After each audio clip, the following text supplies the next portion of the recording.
Bonjour et bienvenue. Je vais vous expliquer aujourd'hui comment fonctionne la réaction de cétose, une réaction qu'on utilise souvent en début de perte de poids quand on a envie de perdre rapidement. C'est une réaction assez simple, mais quand on comprend bien les principes, on ne fait pas d'erreur. Quand nous mangeons trois types de nutriments, qui sont premièrement les glucides ou les sucres. Ces glucides en fait vont être assimilés par le corps plus ou moins rapidement. Et on a souvent l'erreur aujourd'hui de consommer des produits manufacturés qui malheureusement passent très vite entre le tube digestif et le sang. Et comme nous avons, nous, humains, capacité à utiliser nos calories très lentement, comme les calories passent très vite dans le sang, l'insuline joue son rôle et les stocke. Donc une partie seulement de cette énergie sera utile, l'autre sera stockée. C'est pour cela que je vous conseille d'aller voir le film sur les sucres lents et sucres rapides. Deuxième catégorie, les lipides, 2 fois plus caloriques que les glucides à poids égal. Les lipides sont visibles dans l'huile, le beurre, etc., mais sont aussi souvent cachés dans les produits manufacturés. Le pain riche, par exemple, est déjà beurré, c'est pas la peine d'en rajouter. Et dernière catégorie de nutriments, les protéines.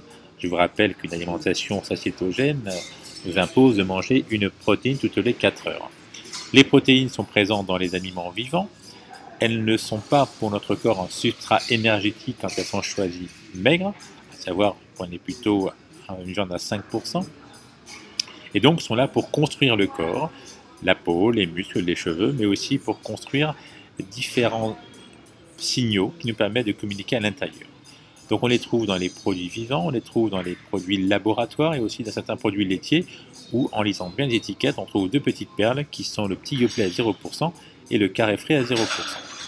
Donc quand vous mangez, vous apportez 3 catégories de nutriments. Si j'arrête les glucides et les lipides, les glucides, il ne faut pas dépasser 80 grammes jour, ce qui est très peu. Les lipides, tout ce qui est gras, ça on est plus modéré. Si par contre j'augmente mes protéines à un niveau important, on est de 1 gramme à 1,5 g par kilo de poids et par jour. Et ça, on nous verra en consultation comment choisir les quantités. Vous allez avoir une utilisation de la graisse corporelle. Sur cette photo, on voit ici la graisse qui est entre la peau et le muscle. Et à l'intérieur, la graisse intra-abdominale, ce qu'on appelle le syndrome métabolique, qui est beaucoup plus dur à diminuer. Donc la protéine étant dans le corps le seul substrat énergétique, le corps n'a pas le choix. Une réaction normale, au bout de 24-48 heures, il fait fondre votre graisse et permet d'avoir de l'énergie. La graisse que l'on a intégrée dans le corps est aussi calorique, bien sûr, que celle qu'on a dans les petits gâteaux, dans le beurre ou dans l'huile. Donc cette fonte des graisses permet de perdre rapidement du poids. Au début, on perd un peu plus d'eau, mais ça, on verra plus tard. Mais surtout, elle fabrique un déchet au bout de 2 jours qui sont les corps cétoniques. Ces corps cétoniques vous proposent beaucoup d'énergie, grande vitalité et surtout ont l'intérêt d'être anorexigènes. Ils vous coupent l'appétit. Quelqu'un qui est en cétose vous dira « mais je n'ai pas faim ». Vous allez répondre « mais comment, avec ce que tu manges ?» Non, il n'a pas faim car ces corps cétoniques coupent l'appétit. Donc voilà comment ça fonctionne. Il faut être très vigilant par contre sur ce qu'on a le droit et pas le droit de manger. En pratique, les outils sont les boissons autant qu'on veut, saveur sucrée, saveur salée, les bouillons, les boissons gazeuses light, toutes les protéines que l'on veut quasi à volonté et des légumes peu sucrés, soit ceux de la liste 1. Moi j'y ajoute les carottes crues, il y a controverse, mais par contre quand elles sont crues, c'est un sucre très lent, donc on peut en manger quelques-unes durant la journée. Elles ont le côté croquant, très intéressant. L'autre légume que j'adore particulièrement est le brocoli, qui lutte en plus contre l'hélicobacter pylori.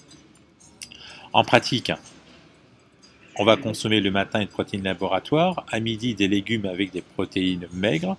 Je vous rappelle qu'on mange tout ce qu'on veut comme protéines animales le matin, le midi, et le soir, on se réserve à ceux qui nagent, ceux qui volent, à savoir qu'à 5 heures, un goûter protéiné, et le soir, on évitera la viande rouge et les œufs. Ça, c'est pour le problème de cholestérol. Donc, bien sûr, on peut tout à fait, selon les possibilités, changer, alterner, prendre un petit déjeuner à l'anglaise, prendre des protéines laboratoires à midi avec quelques carottes à croquer éventuellement, à 5 heures, et le soir, on sera alimentaire. Voilà un petit peu ce qu'il faut faire. Par contre, dès que vous faites un écart et que vous mangez quelque chose qui dépasse 80 grammes, une pomme ne fait pas grossir, mais elle vous bloque une cétose par exemple. Il nous faut encore 48 heures pour redémarrer, donc soyez très vigilants à être strict. Et ces protéines laboratoires, avant c'était ce qu'on appelait le régime sachet, sont très pratiques. Maintenant, on changé, on a des bars, on a des gâteaux, on a des phrases entremets, mais c'est un bon départ et ça permet de te déshabituer. C'est évident, pendant cette phase, la vie sociale est un peu plus compliquée, mais avec un peu d'expérience, on arrive à prendre un steak avec de la salade verte en demandant la sauce à part. Voilà, j'espère que ce film va vous plaire et que vous pourrez en tirer parti. Je mets à côté quelques éléments qui vous aident et bien sûr la consultation est le support majeur de tout début de traitement, notamment que la cétose a beaucoup de contre-indications que nous veillerons bien à vérifier lors de votre consultation. Ne vous y aventurez pas, donc sans voir votre médecin.